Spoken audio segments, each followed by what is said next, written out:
그동안에 한 20여일 동안 일어났던 천안함 침몰 사건에 대해서 아주 핵심적인 줄거리를 잘 연결해서 일목요연하게 말씀해 주셨습니다. 혹시 질문이 있으신 분들, 궁금하신 분들 한두 분 질문하시죠. 네, 우리 윤성희 회장님, 승마사님 좀 나오시죠.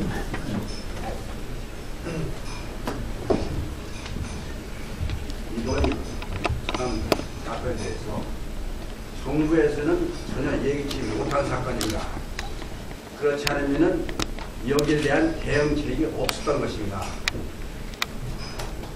또한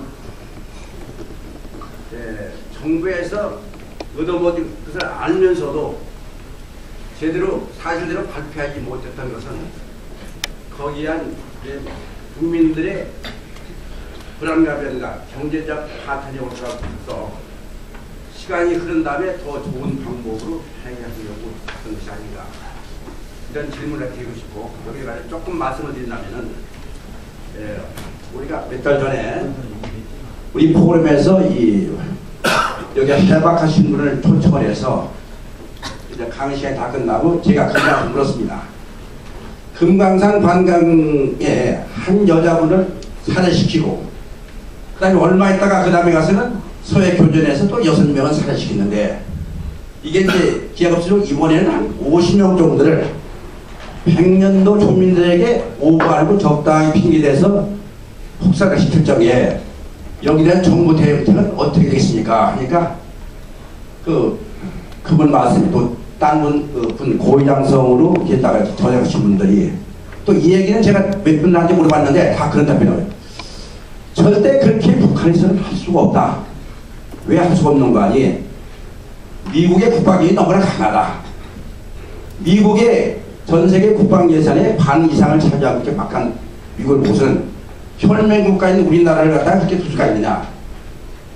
그래서 제가 이번에 저는 이제 그 사건을 보고는 처음에 바로 어뢰가 아니고 무엇인가 한번 얻어맞다는 걸 느꼈습니다.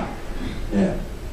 근데 여기에 대한 생각지도 않으니까 대비책이 없을 거 아니겠습니까? 그러면 이게 얻어맞았다고 한다면은 그 당시 우리는 바로 치야 될 텐데 칠 힘은 없고 여기 대비책도 없고, 그럴 적에 이명박 대통령으로서는 어떻게 해야 될 것인가.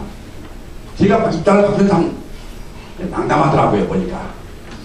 그래 이 문제를 그 나름대로 유야무야 끌어나가면서, 핑계를 끌어나가면서 어느 정도 실이 흐른 다음에 지금 이 문제도 이제 정선생님께서는 물리적으로 우리가 대응을 해야 되는데, 물리적으로 대응하는 게 좋으시자 이게 그 나름대로 경제 조치를 해서 딴 방향으로 대처하는 것이 우리나라의 또 피해가 들어간 것이냐, 이런 문제가 있지 않아서 한편으로는 좀 이명박 대통령의 그 속심이 저는 그 나름대로 이해가 되더라고요. 대책이 없는데 이걸 어떻게 하겠습니까? 그렇게 끌어가면서 또 당시 상황이 어떻게 된 거 아니? 갑자기 말씀드립니다. 질문을 네. 이거 한 가지만 하지 말면.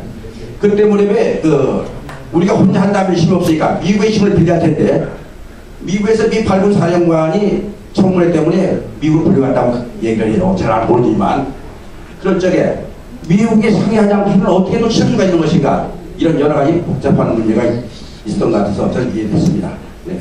예, 윤 선생님 좋은 질문을 하셨습니다. 첫째, 예견 못했다. 그런 사실입니다. 누구든지 적의 기습을 예견한 일은 없습니다. 예견했으면 기습이 아니죠. 당황했습니다. 심지어는 1940년 12월 7일 진주만 기습 공격도 미국이 예견을 못했습니다.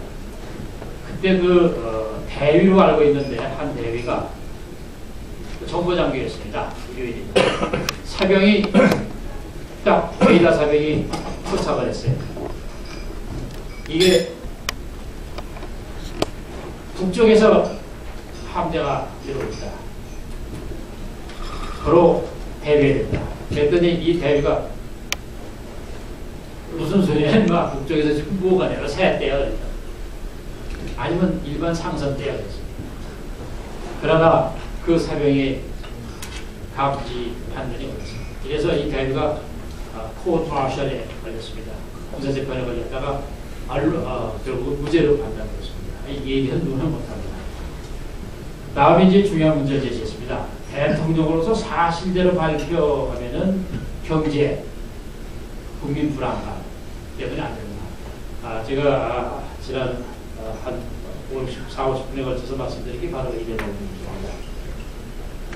경제가 어려워진다. 국민이 불안해진다. 그러니까 넘기자 그랬습니다. 이렇게 3, 40년을 넘겼더니 점점 북한의 대남 테러는 강화되고 악화되고 대규모화되고 있었습니다. 이대로만 당할 수는 없습니다. 그렇기 때문에 이 경제 때문에 어렵다, 국민 불안감 때문에 어렵다, 안 된다 하는 것은 결정적인 행위를, 정당방위 행위를 풀어막고 팔다리를 묶는 그러한 자기 상황으로 가지 않겠는가. 지난 3, 4년에 우리의 그 비극적인 역사가 그랬다는 것을 말씀드립니다. 또 다른 예를 들겠습니다. 말씀 중에 지적을 해드릴 바 있습니다. 로널드 레이건은 정확한 증거 없이 때렸습니다. 그때 때릴 때도 미국 조회에서 반대한 사람이 많아요. 이유는 다른 데 있지 않습니다. 1960년대, 70년대 중반까지 미국은 베트남 전쟁에 있었습니다. 많은 희생이 있기 때문에 전쟁에는 싫어했습니다. 그 싫어한 것을 무릅쓰고 불안해하는 것을 무릅쓰고 했습니다. 가령 그 로널드 레이건이 트리폴리와 벵가지를 폭격했을 때 이태리, 프랑스, 독일에서 반대했습니다. 왜 반대했습니까? 저쪽에서 반격할까봐, 테러할까봐. 로널드 레이건 했습니다. 이태리가 또는 프랑스가 반격에 두려웠을 정도라면 미국 사람들의 피해는 더 크죠. 가다비가 생명 걸고 테러를 할 테니까. 그러나 해야 했습니다. 물리적으로 대항하는 게 어렵다는데 저는 군사 전문가가 아닙니다. 얼마든지 가능합니다. 북한의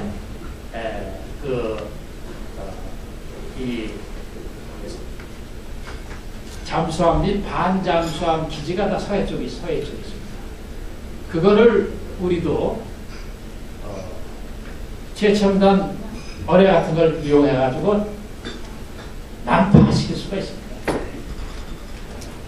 그러면서 우리는 여기에 항공모함 띄우고 비행기 띄우고 얼마든지 할 수 있습니다. 그러면 김정일이 감히 못 일어납니다. 만약 이 대통령이 국민들이 불안해서 불안감 느낄까봐 못했다면 참 그분은 훌륭하고 인자한 대통령일 겁니다. 그러나 다른 뜻이 있어서 그랬다면 비굴한 사람이고 비겁한 사람이고 용기 없는 사람이고 대통령 자격이 없는 사람입니다. 이 김정일이가 얼마나 겁쟁이냐 말씀을 드리겠습니다. 제가 남북회담대표가 모르평 갔을 때 그랬습니다. 김정일 그 집무소가 어디입니까? 모르게요. 안 알려줘요. 이 사람은요, 중국 방문할 때 암살을 당할까봐 일체 스케줄 안 합니다. 제가 바로 1999년인가 중국 김정일이 방문할 때 대한민국의 그 안기부 최고 책임자한테 들었어요. 이제 중국의 북경에 가는 건데 기차 타고 가는데 이게 다 언론에 보도가 됐어요. 스스로 새 나갔어요. 김정일이가 북경에 가기 2정거장 전에서 내렸어요. 그래서 차 타고 왜 그러냐? 여기에 내렸다가 이 또 히로부미처럼 총 맞춰 죽을까봐. 그래 중국 쪽에서는 다 의정대 사야라고 다 해가지고 나갔다가 허탕 친 거예요. 그리고 찾아또 가고 이 사람은요 겁이 많아가지고 비행기 못 타자는 거 잘 아지 않습니까?